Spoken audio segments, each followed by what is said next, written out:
হলদিয়ার বদলটা দেখছেন তো,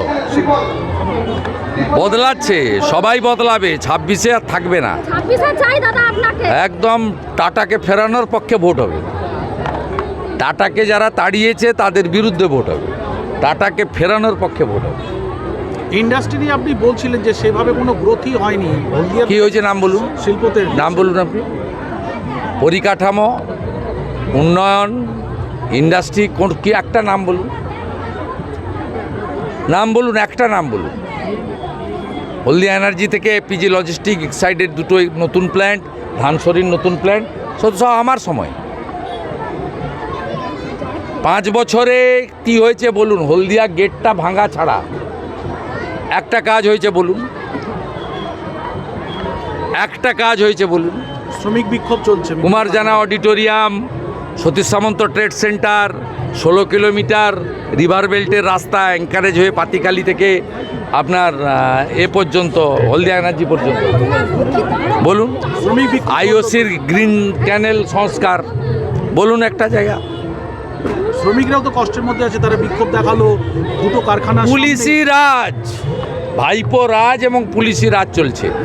22টা ছেলেকে এক সাইড থেকে তাড়িয়ে দিল, আন্দোলন করেছিল বলে তাদেরকে রিইনস্টেট করা যায়নি, পুনরায় করা যায়নি, গেলেই পিটাচ্ছে, মিথ্যা মামলা দিচ্ছে।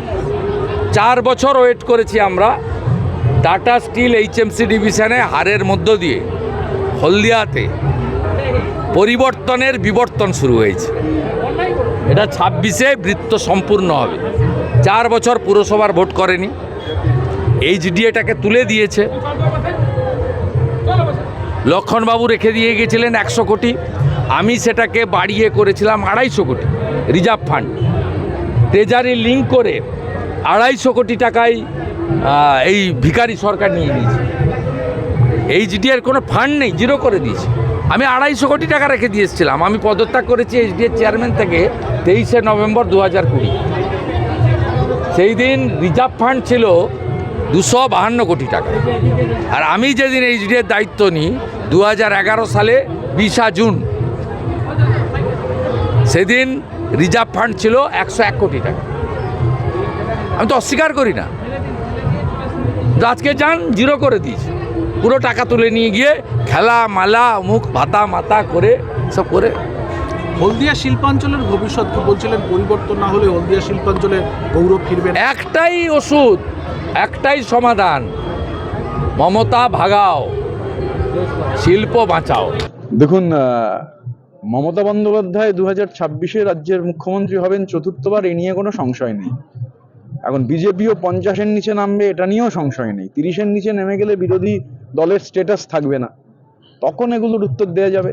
মানুষ ঠিক করবেন। মানে এই যে আমি ধরুন বাইট দিচ্ছি, বা সন্ধ্যেবেলার নিউজ টাইম, বা উনি আপনাদের বলেছেন সন্ধ্যেবেলা টিভিতে যারা টক শোতে বসেন, এগুলোতে তো রেজাল্ট বেরোয় না। ভোটের রেজাল্ট বেরোয় যখন মানুষ হচ্ছে ভোট যন্ত্রে বোতাম টেপেন, সেই মানুষের মতামত ভোটের রেজাল্ট বেরোলে বেরোয়। আর এটা প্রমাণিত যে বাংলার মানুষ মমতা বন্দ্যোপাধ্যায়ের ওপর আস্থাশীল। মমতা বন্দ্যোপাধ্যায় চতুর্থবার মুখ্যমন্ত্রী হওয়াটা সময়ের অপেক্ষা। আরেকটা বিষয়, জব পোর্টালটা অনেকদিন ধরে বন্ধ, এটা কি নতুন করে খোলার কি ব্যবস্থা বা? দেখুন, জব পোর্টালটা সব থেকে আমার কাছে এই কারণে গুরুত্বপূর্ণ যে জব পোর্টালটা শুধু তো হলদিয়ার জন্য নয়, এটা রাজ্যের শিল্পাঞ্চলগুলোর জন্য। এবং যদি জব পোর্টালটার প্রোফাইল দেখা যায়, হলদিয়া শিল্পাঞ্চলে যতদিন জব পোর্টালটা অ্যাক্টিভ ছিল, 1,35,000 ছেলে মেয়ে তারা কাজের জন্য তাদের বিভিন্ন কোম্পানিতে তাদের পাঠানো হয়েছিল। তার মধ্যে এক্স্যাক্টলি 8,870 জন, মানে 9,000 জনের চাকরি হয়েছিল। এবং ভেরি ইন্টারেস্টিং, এই 8,870 জনই হচ্ছেন ডোমিসাইল, 100% ডোমিসাইল। এই যে পোর্টালটা বন্ধ হওয়ার ফলে এটা শুধু হলদিয়ার সমস্যা নয়, এই কোম্পানি নয় ঠিক করেছেন যে তারা এদের পেনলে যা লোক লাগবে সেটা ডিএম এর মাধ্যমে, পোর্টাল যদি নাও চালু হয় এমপ্লয়মেন্টের এক্সচেঞ্জ বা ব্যাংকের ক্ষেত্রে নেবেন, কিন্তু সবখানে তো নয়। অসাধু ঠিকাদার তো কিছু আছে।